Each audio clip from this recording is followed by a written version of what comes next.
Hi YouTube, it's Jeff Youmans, host of the Youmans Report.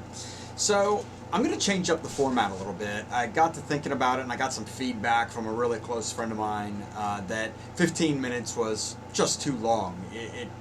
It's putting people who are just interested in the news, people who are just interested in those personal information security issues, and people who are interested in the higher education stuff in a position to have to watch 15 minutes just to get to their stuff. I don't want to do that. So I'm going to break these up, and I think I'm going to do a news every day, and then we'll see how it goes from there. I want to keep the video to 5 minutes or less, because I think that's about what people are wanting, and I want to make sure that we can cover enough topics to keep people cranking and give them an idea of what's going on that day in information security.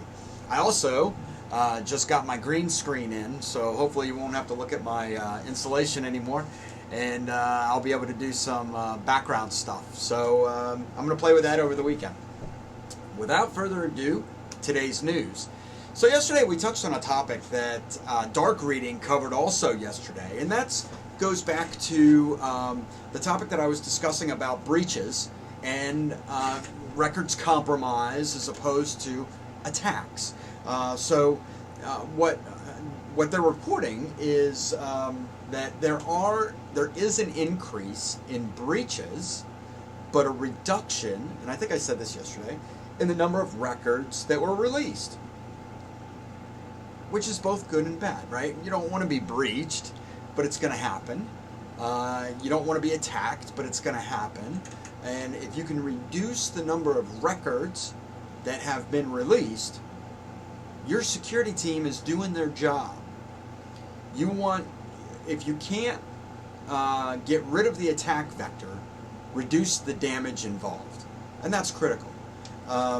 There's a lot of companies who are getting hit with ransomware, and they're catching that ransomware, even zero-day ransomware, because they identify it, they've compartmentalized it, and they've been able to recover the part that was attacked.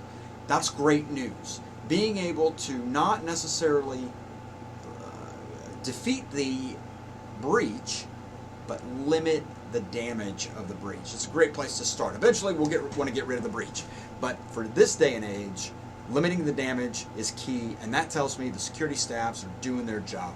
Good job, good on you, healthcare. Next up, smart cities. What do I mean by smart cities? So securityintelligence.com published an article, Smart Cities, Big Problems. The risk of malware to the Internet of Things enabled infrastructure.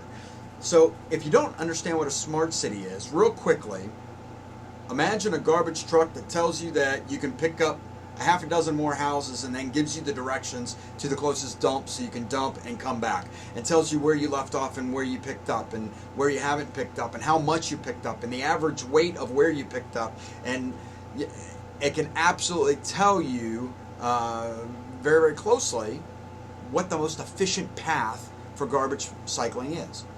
That's a smart city.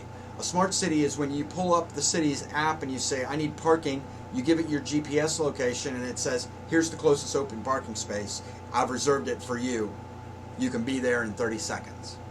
Might not be as close as you want, but hey, you're not driving around for 45 minutes looking for a parking space either. That's what we mean by smart cities. So, but all of these technologies are a part of the Internet of Things, and we've talked about this before. With the Internet of Things, people are rushing into these cities, developers are rushing in and saying, I can do this, and I can do that, and I can do the other thing. And they can. They can functionally get it done. They can interoperably get it done. But they're not paying attention to security, and that's where the cities are going to run into trouble. I am begging city officials to pay attention to good, agile development processes that include security. Don't just go off and hire a contractor to deliver something. That's bad news, because they're going to deliver it without security, and then you're going to have to go back and spend millions and possibly billions of dollars to fix things that people have become accustomed to, and you're going to be out of a job. Pay attention, agile development, security. functionality, interoperability, and security. As these things come on the Internet of Things, we need to apply that risk model and make sure we're asking the right questions at the time of contract, getting a business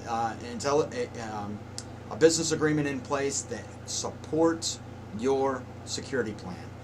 Hire a security consultant to consult with you on these projects, or better yet, hire a couple guys straight out of college who can grow with you and help develop these processes as you move along.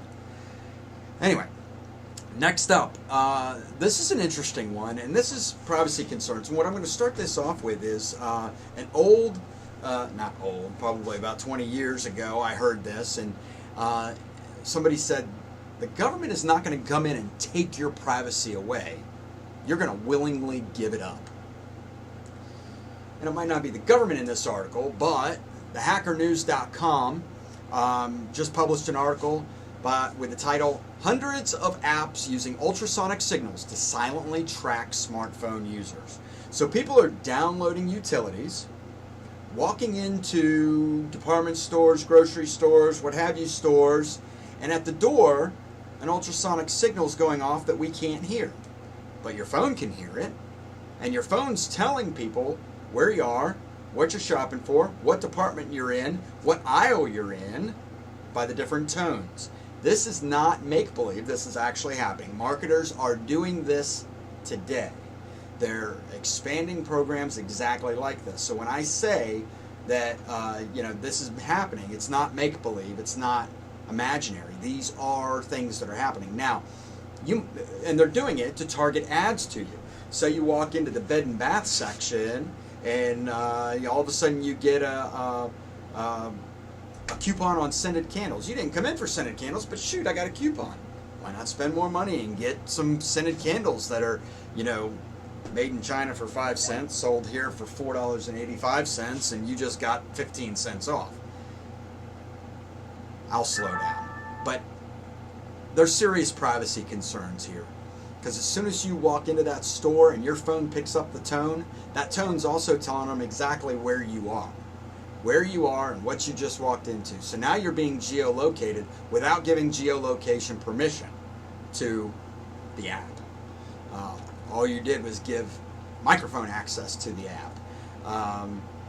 But it's explicit access that you're granting these applications. Regardless, just be aware that these things are happening. When you download an app, pay attention to what you're enabling. Make sure if you're giving it access to your microphone, there's a reason for that. You're not just willy-nilly giving it to them. With that said, I'll end this segment with what I said at the beginning. The government's not going to come in and take your privacy away. You're going to willingly give it up. Think about that. You probably don't care that you're getting a targeted advertisement or coupon, but you should. Anyway, today's May 4th, and that's your news update. Hope you have a great day. Take care, and we'll talk to you tomorrow.